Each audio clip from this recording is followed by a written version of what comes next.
We Talk Fantasy has hit championship week. Before we get to the great semifinal matchups, and maybe great's too nice of a term, and what could be a championship season for some of you, we got to tell you about our championship partners like Mohawk Honda. The end of the year is here in 2022.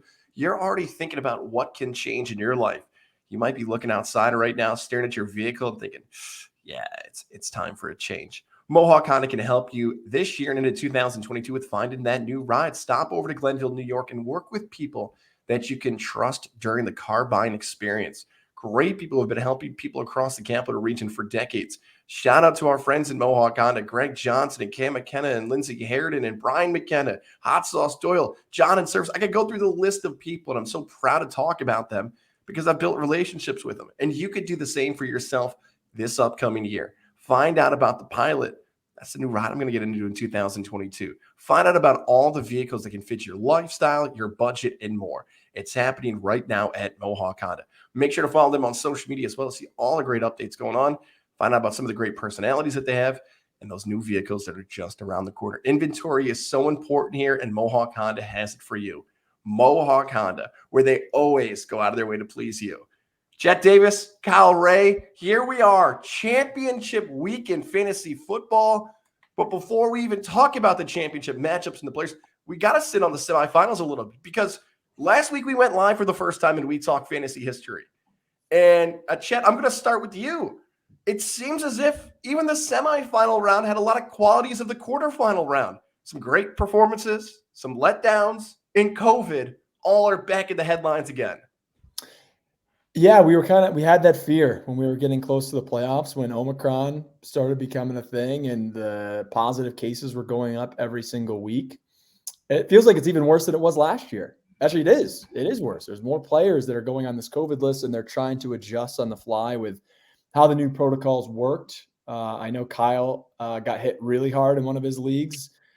And it's tough because some of these guys test positive early in the week and you're kind of just left. You got to prepare for the worst, but you're not really sure. And some of those guys that came right down to kickoff and guys like Austin Eckler and Travis Kelce, they tested early in the week and it didn't, they weren't officially ruled out until the day before or the day of the game. And so the best advice, that we kind of gave going into the semifinals, and it still holds true for championship week, is have backup plans, have handcuffs, prepare for, this is what my starting lineup's going to be. But if any of these guys get COVID, what's my backup plan? And that's how you gotta move forward. Yeah, I couldn't agree more. And it really sucks this week too, because I had some of the players that I needed to have, and I made some roster moves because I needed to make some roster moves. And of course, who was on the waiver wire and who had priority one above me? Shed for those on the that's right. Shed for those on the audio side. that was the end of my season right there. So yeah, I mean, it was really unfortunate. I mean, we had no offense, Gardner, love you. You drafted really, really damn well. Guy that we were least afraid of all playoffs upset the guy that we were probably second most afraid of. My team got decimated. Absolutely, I lost 3 of my top 4 players that weren't my quarterback. James Robinson goes down in the first or second series, whatever. Just a rough week. And I mean, at the end of the day, what do you do in that situation if you're a fantasy manager? You had a really good team. You shake your head and say, it is what it is. There's nothing I could have done. I think I played a nearly flawless roster. And you got to just take that and tip your hat to who you played. That's exactly. Yeah, go ahead, Chad. Just because, again, people that know Kyle and I played in our Dynasty League that we're in. Correct me if I'm wrong, and I had trouble. I don't know if the app was finicky or what. Didn't you roster Justin Jackson? What happened? So I dropped him, if I'm not mistaken, for Gabe. I forgot who I dropped him for later in the year when I had an injury or something.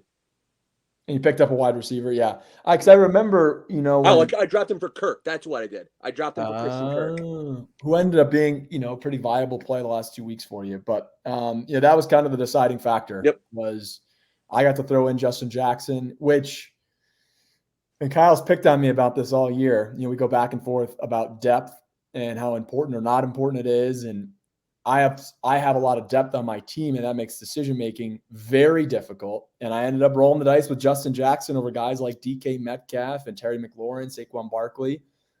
And I felt sick to my stomach when kickoff happened. And I'm like, I'm really going with a backup running back who also has to share time with Joshua Kelly and Larry Roundtree. And I was literally like, I think I made a horrible decision and ended up scoring 2 touchdowns and I think almost 200 total yards or something outrageous. And that was the deciding factor. And so that's another example for people that are still in these championship games. Just grab the guys who could be handcuffs. And most handcuffs are taken, especially if you're in a championship. A lot of those running backs are already off the board. But with COVID, your team is never healthy. That's how you have to look at it. You might not have the designation of questionable or doubtful, but really everyone is questionable because at any moment on Monday through Saturday, someone could test positive. And so you have to have the backup plans ready. Yeah, and everybody's end of the season might be a little different. It feels as if some of ours are kind of trending in the same direction of lineup was good enough, just the performances weren't there. Yeah. Just me personally, I had a team with Leonard Fournette, Chris Godwin, and Darren Waller, where it's like, okay, none of them played. So I'm all right, that's a good roster. And on another side of it, I had lost 2 of my semifinal matchups, and one team had T. Higgins and the other team had Justin Jackson, where it's just like, okay. For a cross-sport comparison here, it's kind of like you have a really good hit in baseball deep into the outfield, and someone makes a diving catch. And you're just like, okay, tip the cap. Thank you very much. In basketball, you play great defense, and someone launches a long 3 and hits it. All right, man. Like I had good D. Roster was good. I made the right plays. Yep.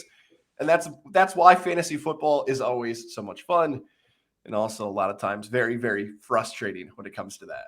On the flip side, and so I was in Boston this weekend celebrating the holidays with my brother, who also was in this dynasty league, and it's kind of funny.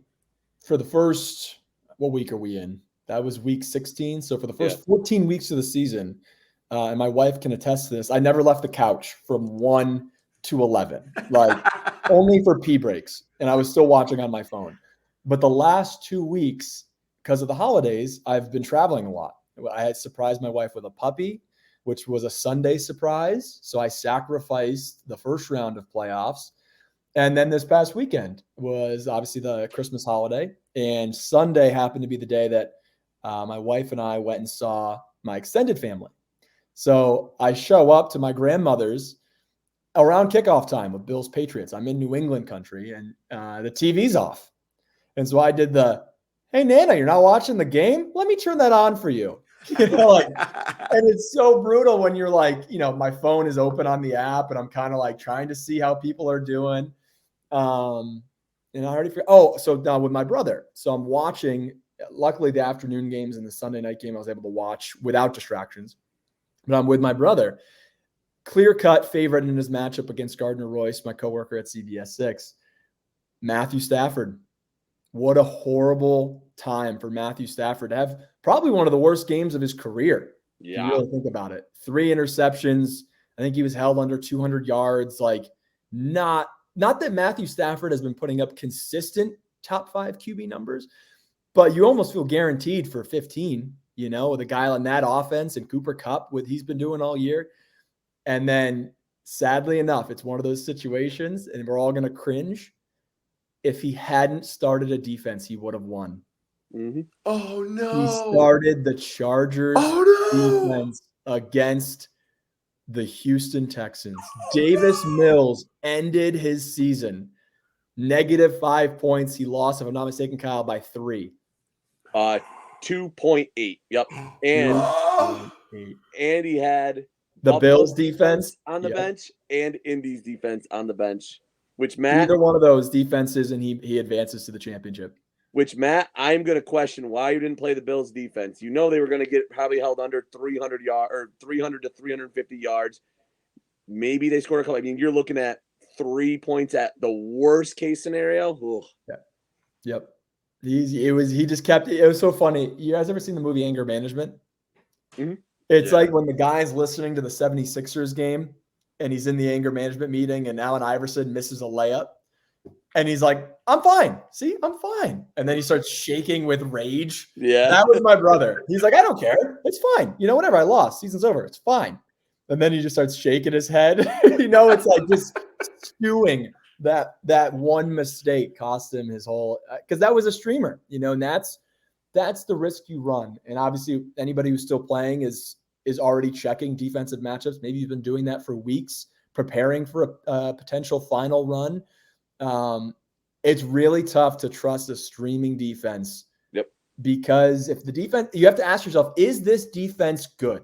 Like, okay, maybe they're playing the Jaguars, maybe they're playing the Texans, the Jets, but are they actually good enough to beat the bad teams? And so I lean more towards, we have a full season of stats and we know the good defenses for the most part. Go with those teams. Go with the guys that are actually good, get pressure on the quarterbacks and force turnovers. And think about that, as bad as the Chargers were, there's a chance, if you're listening to this, you may have won and pushed yourself to the championship. If you had the Dolphins on a Monday night, it could be potentially one of the great fantasy football miracle comebacks on Monday night ever. If you had Jaylen Waddle and the Dolphins, I mean, we're talking about a potential 40-point comeback if you had both of those guys on a roster for what they did on Monday against the Saints. I got beat in one of my leagues because of the Cowboys defense. That was the one that crushed me with, if I'm not mistaken, 2 touchdowns. Yeah.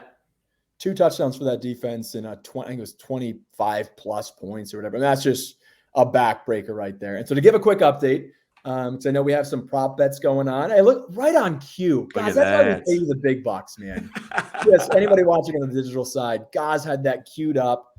It's because of our massive production meeting that we go into this and we game plan every step of this show. That's right. But for a quick recap, if people haven't been listening all season, I did an experiment this year where I did 10 leagues, different formats, salary caps, snake drafts, different spots in the draft, different sizes from the smallest league is 10, biggest one was 14. It's been a lot of fun. My Tuesdays and Wednesdays are horrible, where I'm trying to set waiver wires and see who I got afterwards.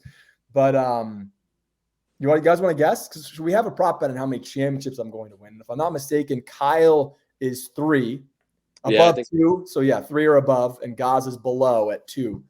Do you want to guess how many of my 10 teams have reached the championship? 5. You want to go over or under?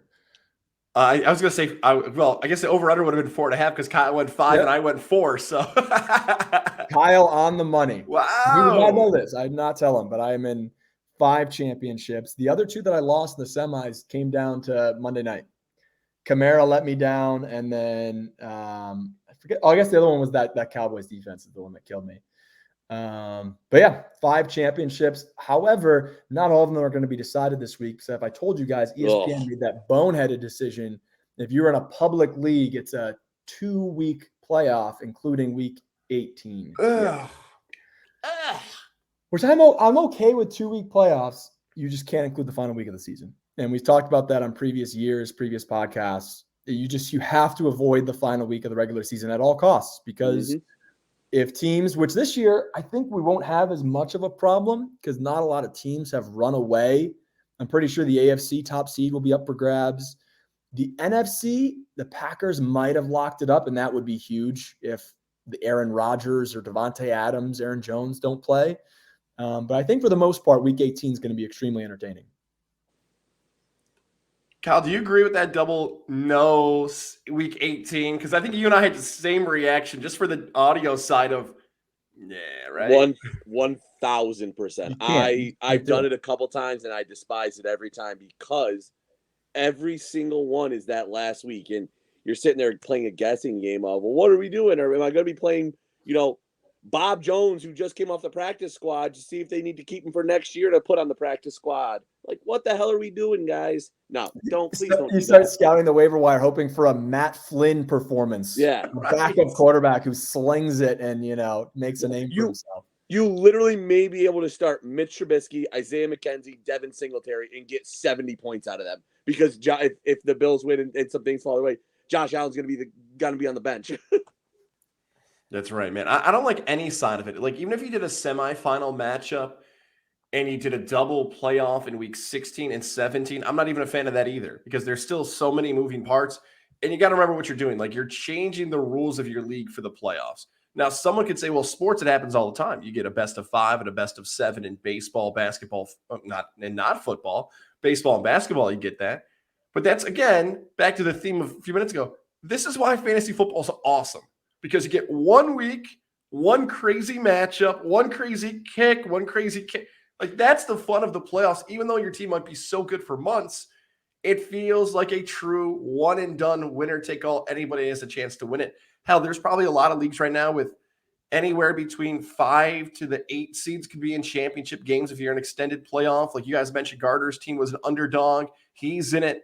That's why in 2021, when you really look at the playoffs, I'm willing to say, and someone have to do this research for me, the lower ranked teams in playoffs, this might be the highest percentage of them ever making a championship because of COVID and everything else.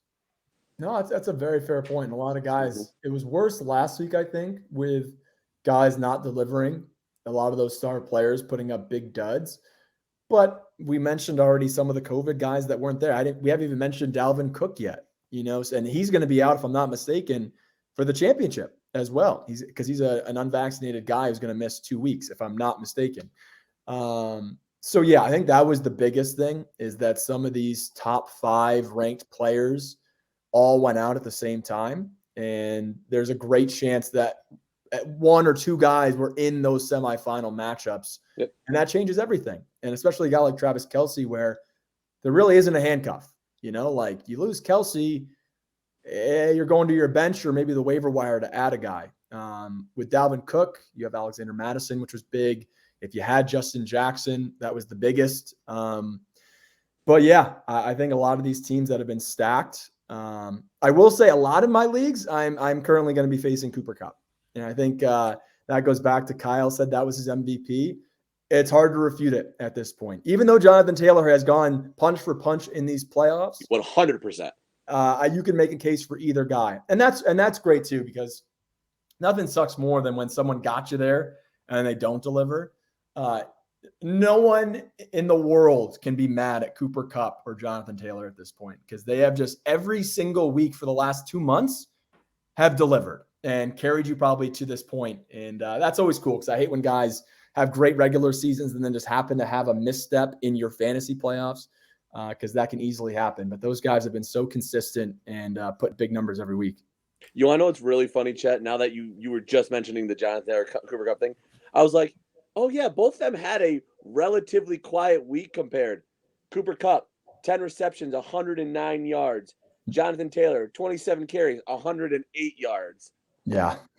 What the hell? Yeah, the big thing, it's funny, because I was talking about that with my brother, who lost to the Cooper Kupp that we mentioned. It was honestly a down week for Kupp just because he didn't get a touchdown.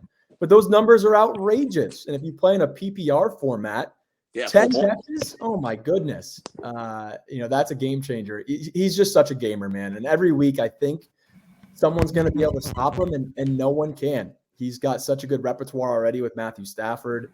He is a route magician. Like, he always shakes a defender, and it's got to infuriate defensive coordinators, because you know where they're going. That is who they want to get the ball to in the passing game, and he just shreds you every single week. And the best part about Kupp is when you watch him run routes, you're like, how is this guy getting open? He doesn't have quick feet. He is just not the biggest. I'm going to make one cut, and I'm going to make you break your ankles somehow. Yeah. Absolutely.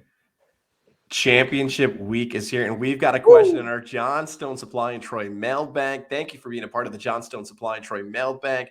Our information, how you can always write in questions. Social media is always open to you, and our info on our Apple and Spotify. So don't forget, by the way, Spotify, leave a nice rating for us now that Spotify is letting the ratings come out. Appreciate it. And you see it right there, the 5-star ratings, even more appreciated, like a great match in professional wrestling. Give us that 5-star rating. Johnstone Supply and Troy, make those changes here in 2022. Goodman furnaces are now in stock, and as we like to say, my partner Levac says, John Goodman's face can be on the side of your furnace if you ask at Johnstone Supply in Troy. Made in America, dependable, efficient, and more. Make that change while the snow is still not hitting upstate New York. Plus, if you need those update on your air filters, maybe you need a ladder to take down those Christmas lights and you're kind of wobbling that day before, a nest for your home, all the things that keep your home safe. 6th Avenue in Troy is the place for you, and it's Johnstone Supply in Troy. Family-owned and operated business that's been helping people here in the capital region for decades. Now they can help you. Make it a part of your final week in December. Stop over to 6th Avenue. Tell them you heard about it on We Talk Fantasy, or give them a call today if you've got questions about your home. 518-272-5922. Ask for George, ask for Tom, Kev, James. They want to help you at the end of the month here at December. 518-272-5922. That is Johnstone Supply in Troy.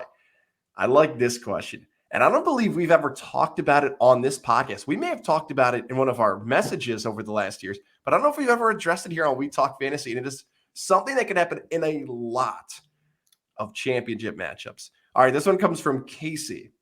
Casey does not like when this happens in fantasy. Okay, guys, I have a tie matchup. My opponent has 2 players left. He wanted to bench both guys because he held the tiebreaker. So again, he had 2 guys going on Monday. He had Kamara and he had the Saints defense. If he sits both, he advances on a tie, thinking there's no stat correction. Kind of could play the COVID rules of if so-and-so plays, I'm going to start him to kind of cover his own ass. What do you guys make if somebody has a lead in a championship game coming up here and they go to Monday night and they're locked in for the victory, benching their players? 4 against, good strategy, bad strategy. Either one can start. Fair or foul, benching your players if you've got a lead in the title game on Monday night? Kyle, I'll let you have the floor. I think it's both. I think it's both fair and foul. I mean, I've seen it happen where if you have a lead, if you have a 2-point lead and all you have left is a defense, what are you going to do? You're going to bench that defense so that you know you're not going to have what happened to the Chargers happen and lose you a fantasy matchup. You are. I 100% think that all 3 of us would do it. I also think it's foul because you're winning by a tiebreaker versus not winning via the points. So I definitely, I feel like I'm gonna get some hate on this, but I'd probably do the same. I think I would bench them both. I would take all the crap that I would get and say I'm going to the championship knowing what I got. So Casey, it's both fair and foul. I hate to tell you, but you're not making the right decision, but you're also not making a wrong decision. So congratulations on your championship. I agree with Kyle. Would I have the balls to do it? The stat correction would scare the hell out of me, because how much would you kick yourself if they gave, an extra sack to the defense you're playing against? Or they gave an incompletion minus 0.1 points. So yeah, exactly. And so I think 1,000% you take out a defense, because that is the most, it's not that rare for defenses to put up negative performances. And we've seen some even good defenses have off weeks. Yep. I would roll with Kamara. I think the odds of him fumbling and not playing again would be so unlikely. And then you're protecting yourself from the stat correction. Just give me a couple points of breathing room in case anything like that does happen. But no, I don't hate it at all, man. Like, you have that advantage when you have a Monday night guy. You get to play based on the score. And so here's my follow-up though. What do you guys prefer as the tiebreaker scenario? Because I know there are different ways you could do it. You could do it based on what your bench scores. I'm pretty sure it could come down to position, if I'm not mistaken. What do you guys prefer when it comes to tiebreakers? I'm a bench. I'm all total points on the bench. That is a bigger deal to me than just saying like, hey, you had a better scores for during the regular season. You had the highest scoring player on your bench. No, give me the cumulative score on the bench. Can I throw something in there then? No, you can't. Gaz, you're up because I know exactly what you're going to throw in there. Wow. What do you think I'm going to say? Does depth matter? Oh, well, we know it. I think we know it does after this weekend. I'm not going to, I feel like you're already hurting. I don't need to keep bringing that up. Even though Josh Palmer did score you a touchdown. But no, what I'm going to say is then, so anybody out there listening who's in a championship and is hearing this question and asking themselves what they would do, maybe go check the settings of your league. Because if that is the case, correct me if I'm wrong, wouldn't it make sense to just right before kickoff pick up the best waiver quarterbacks? Yeah. If there's no tomorrow, there's no next week, and the guys that aren't cracking your starting lineup, as backup receivers or handcuff running backs who you know that this running back is going to play, doesn't have COVID, he's in. Why not drop your handcuff running back for, let's say, Justin Fields, or let's say, Trey Lance could be starting this week for 49ers. Does that make sense to add quarterbacks who might bolster your bench points? And in the event that you happen to tie, which this is why I recommend decimals for anybody who plays with whole points, because it's so rare to have a tie when there's decimals. But if it does happen, I want to have the most points on my bench. And if I don't have to worry about next week or dynasty, I'm all in on quarterbacks. Yep. We've been doing this podcast for about 3 years. This is something I've never known about you guys. This is a reveal of tiebreakers in the playoffs I have never known about your guys' leagues, because I need to find out if more leagues do this the way you guys do, because I've been in leagues twice this has happened where teams have tied in the playoffs, and both leagues had different tiebreakers. One tiebreaker is points scored in the regular season. Yep. So that makes it a little bit less random that if your team was better in the regular season, it doesn't even factor in seeding, because there's a chance of just 10-3 teams scored less than an 8-5 team. Yeah. So the team who scored the best and was consistently the best in the regular season gets the advantage and they move on. I've also been in a league where points against was the tiebreaker. So let's say, for instance, if your team, we'll do this 10-3, 8-5 example again. Let's say you're 8-5, but throughout the season, you had teams score 250 more points against you than the 10-3 team. Your team could technically been 10-3, and that's your advantage in the postseason, almost like a combined opponents record thing we see in professional sports. So those are the two tiebreakers I've seen. I've never heard about points on the bench before. Oh, yeah. Wow. That is definitely a possible setting. I'm not sure if that's strictly on ESPN, because that's the format that Kyle and I have played on the most. But yeah, any commissioner has that option. I'm trying to remember what all the options are. I know there are points for is another one for the regular season. Off of your point, guys, I hate points against. I think that's bad, because that is, there's no control. Points for, you have control and a valid argument of, hey, I scored 100 points more than the next guy. That's something you controlled on a weekly basis. The points against, not my fault. Players I went against sucked or got hurt, or, like, that's not my fault. I shouldn't get penalized because teams didn't play well against me. I should be rewarded for my team playing well. It totally makes sense. It's almost like, I guess I use Cincinnati Bearcats, right? Like, well, I had a bad conference schedule, so now I'm not going to be in the champ. Well, that's who was on my schedule. I can't change my opponents. Don't turn me into Cincinnati. It's not my fault. Yeah. It's not my fault people are scared of me and don't want to put up solid lineups. I get it. Back to the benching of potential players and defense and everything else. This is a topic that I think is never going to change for years to come. Like, this is a fun one because of every single year this could be a part, and this is the trash talk. Like, if you're in that game, like Kyle just said, you're going to unload on that person. You coward, you son of a, you're afraid to, like, that's where the ultimate highest level of fantasy football trash talk should take place. This is like borderline pro wrestling, where you're calling the guy out, he's the bad guy, and the good guy wants him to go one-on-one in the ring. Oh, it's so good. With all that being said, I think you should have to play them. Ooh. Right? Like, you don't have to, kind of like Kyle's point. Like, you don't have to. You can take a knee at the end of the game. That's fine. But this isn't even like taking a knee. Like, this would be like there's a minute 50 on the clock and be like, no, we're not going to send our players out. Just hit the button, fast forward. Because at least when you're taking a knee, you can have a fumbled snap. The quarterback could fall down. Like, there is some small percentage, 0.1%. In this, there's zero. Like, you've won the game. You're not even taking a knee. But if you're playing regular sports, you lock in your roster. Like, you got 9 guys, you got 11 guys, you got 22 guys. It's not like you can just start taking guys off the field. It's really hard to find any other comparison. I'm trying to even think of like a board game, a competition where you can have the lead and just leave the game. Like, that's kind of what this is. You're just leaving. Like, no. I got a 10-point lead. I'm just shutting this whole thing down. I got one. Do you play Can Jam? Yes. When you hit 21 and you have that final throw, you could even hand it off to your teammate. You don't want to risk the wind taking the Frisbee and which has happened.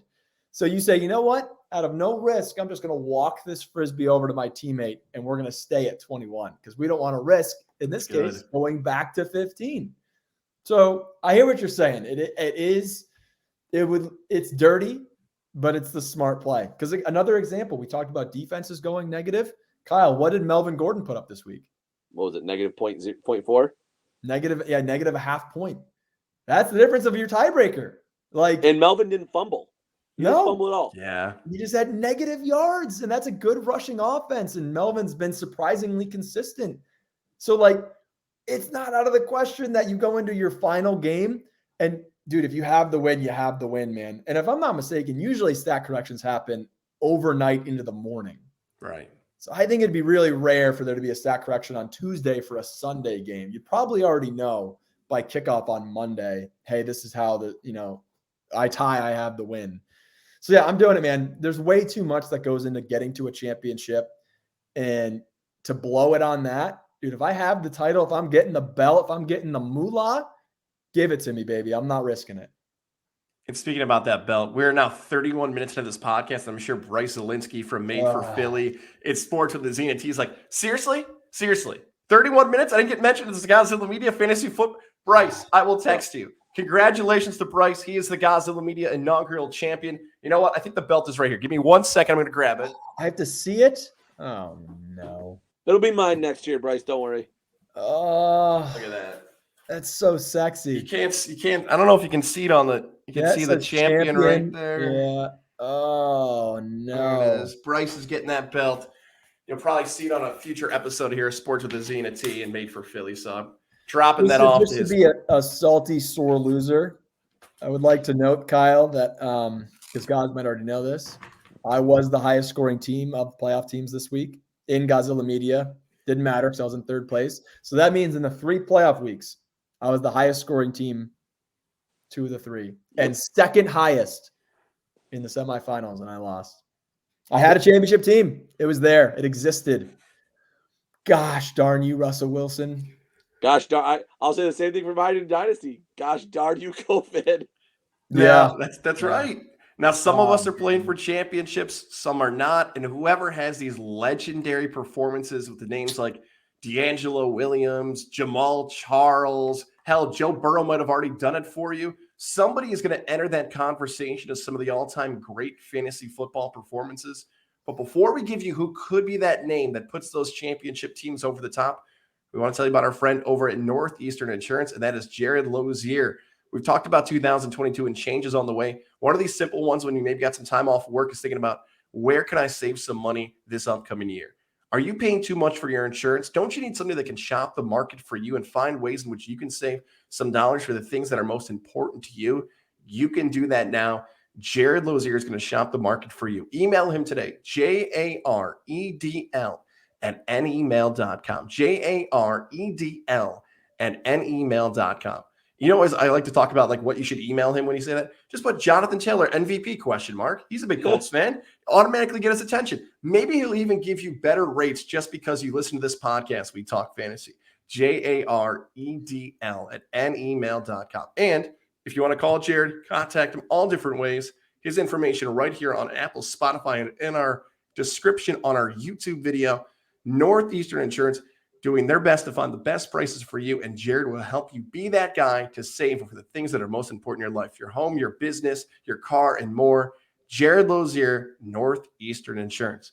Our Jared's answer is probably already out there of the player that can help you win it all. Jonathan Taylor, Michael Pittman Jr., Carson Wentz, all his Colts guys are probably the answers that he wants. Do you guys see potentially? Now, it doesn't have to be a big-time name. Maybe it's a flex guy. Hell, it could be a kicker or a defense. Is there going to be somebody out here this week in a matchup that is going to enter that legendary conversation for a potential champion of, thank God for so-and-so because he led me to a championship? One name, 2, 3. I'll keep the floor open to you guys if there's a name out there. There's a couple running backs who were available in the last month that just so happen to not only be delivering, but have matchups that are going to make you salivate. Number 1, Ronald Jones.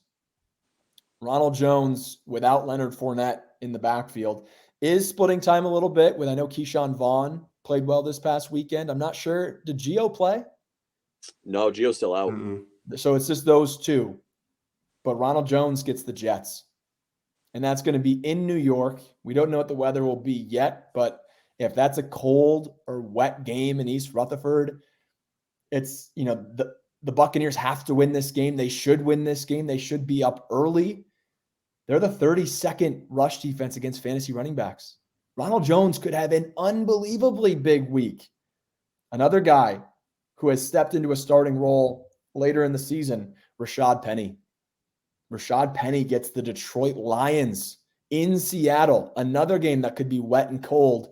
And Penny, as Gaz knows, with a smirk on his face right now. That was one of my picks, Jet, so I love that you have this one. I had Rashad Penny on my list too.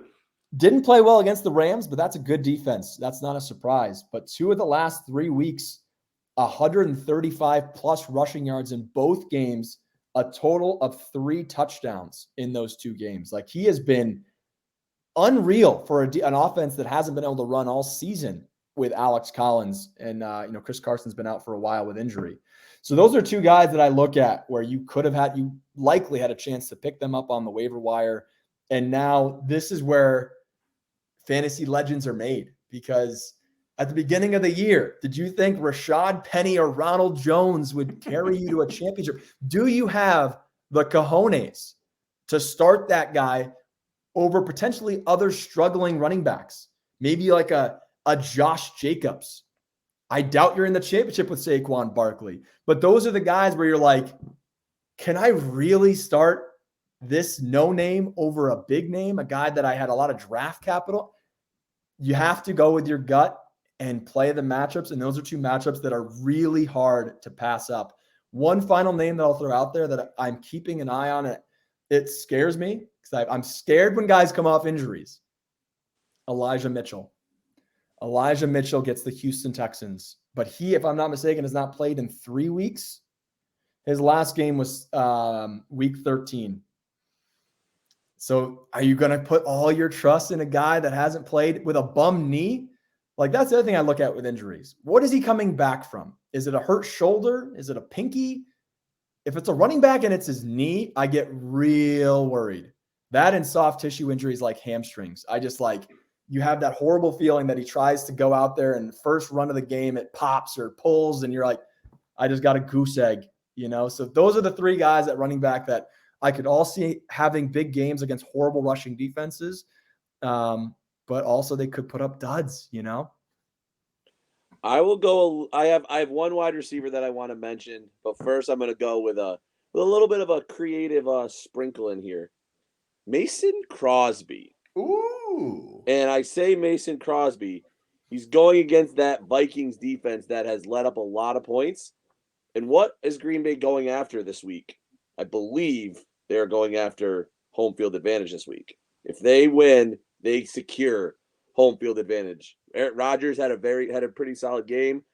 It's in a dome because it's at Minnesota, if I'm not mistaken. It's actually in Green Bay. It's in Green Bay, so that may keep an eye. Yeah. Because I've had my eye on Crosby as well. Just check the weather. It could be a simple game. It could be a windy snow game. You just got to watch out for it. Yep. So but the reason I think Mason might be a really good play, especially if the weather's well, is because don't forget that Minnesota offense is solid. I think we're going to see a lot of points scored. And I think you could look at getting 12 to 15 points out of Mason Crosby. That could secure you a win. The other guy I want to call out, you're not going to be able to probably pick him up. You've probably been on the fence a couple times at starting him, but I think somebody who's going to enter legendary category this week is Jaylen Waddle. Yes. Jaylen Waddle going against that awful Tennessee secondary. Tua has looked better than ever. 7-game win streak. They are literally fighting and clawing for a playoff spot. You got to give Miami some credit. They have looked like a team. Their offense looked like cheeks yesterday, but Jaylen Waddle has been an unreal rookie wide receiver, and as Tua continues to come along, I love it. What is that?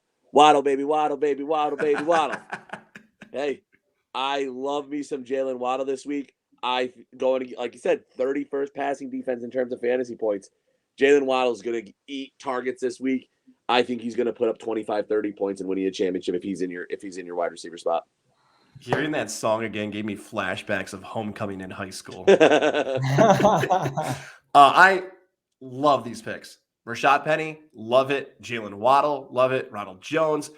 Some of mine were a little too obvious. Like I think the Ravens-Rams game is going to be an absolute shootout. So I wrote down Mark Andrews is going to have a big game. Wow, the number one tight end is going to have a big game. But I think it might be the biggest game he may have had so far this season. So he's in that conversation for me. Freeman, the running back, Devonta Freeman, he's been pretty good for Baltimore. He's probably helped you along the way. Odell Beckham Jr. has been talked about constantly on our podcast. My God, I think all three of us agreed to stay the hell away. If you went the opposite way, you might be in the title game. Odell's been having some decent games. I think 2 double-digit games in the last 5 weeks for Odell Beckham Jr. is fine in the end zone. So that whole Ravens-Rams game is huge. With all that being said, for players, I think one of my favorite matchups of anybody, like the most excited I would get if they had this person in your starting lineup is the Patriots defense. The Patriot defense gets Jacksonville.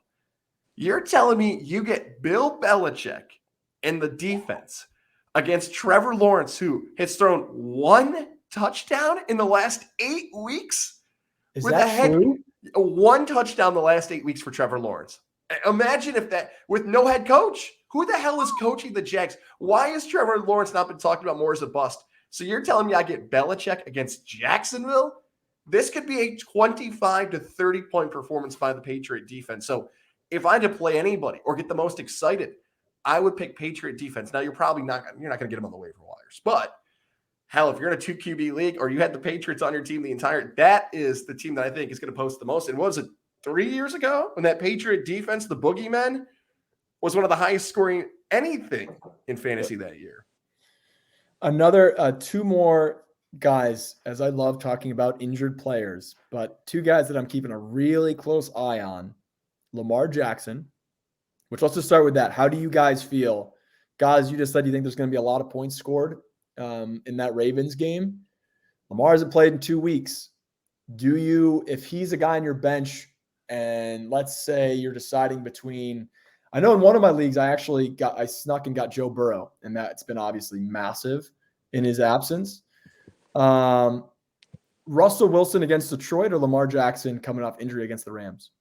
Russell. As much as it pains me to say, you have a lower extremity injury where Lamar probably hasn't been able to run as much. I've hated Russell all year, not for who he is, but just his play. But I think you got to roll the dice with Russell. I hate playing Lamar coming off of that injury when his legs are his game. That opens everything up. I don't love it.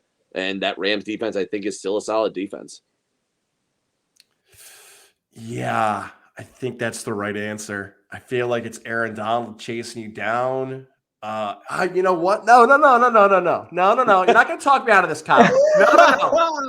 No. You know, like hearing your take, I'm like, wait a second. Is it not going to be? No. Lamar Jackson's the answer. And here's why Lamar Jackson's the answer. Because Huntley and Josh Johnson have both been really good the last 2 weeks. Statistically, fantasy-wise, you're in 2 QB leagues, and you found those guys, you probably won. Huntley had a 30-point game on Yahoo the other day before he contracted COVID. And I think some people are still shocked Josh Johnson was actually in the league when he played the other week. Yes. So because it's going to be high scoring, you're not going to talk me out of it, Kyle, although you made a good point. Lamar's the answer. Last one for me. Do you have any inklings of playing one DeAndre Swift? Gets the Seattle defense, which is 31st against fantasy running backs in Seattle. And again, as someone who stresses over injuries, he's coming off a shoulder. Those legs are going to be fresher than ever. Do you have any hope of starting a DeAndre Swift if he gets the green light? Before I even say that, if Detroit gives him the green light, they are the dumbest franchise. Yeah, I agree. And that's what scares me as well. What's the point? Yeah. So I'm still in the boat of no. Because if they do play him, there is no chance in hell you are putting him on a snap count. You are giving him maybe 10 touches, maybe plays 20 plays, and then pull him. I don't think you risk it. Not in championship week, especially if you have Williams or whoever the backup is now, because I think Williams is still hurt. No, I think Williams is back. Williams is back. Okay. You got to think you've had two better running backs on your roster. So if you want to put Swift in your slot and just wait for the matchups to come through, like the flex, I should say, I wouldn't do it either. Can't you just find another running back who's going to fall into the end zone and get you like 6 or 8? So I would also stay away from Swift. I love it. I love it, boys. Good luck to everybody playing in the championship. If you're in those punishment brackets, try to avoid that at all costs as well, too. Enjoy it. Championship week is here. The legacies, the trash talk, it all comes down to this weekend. Enjoy it.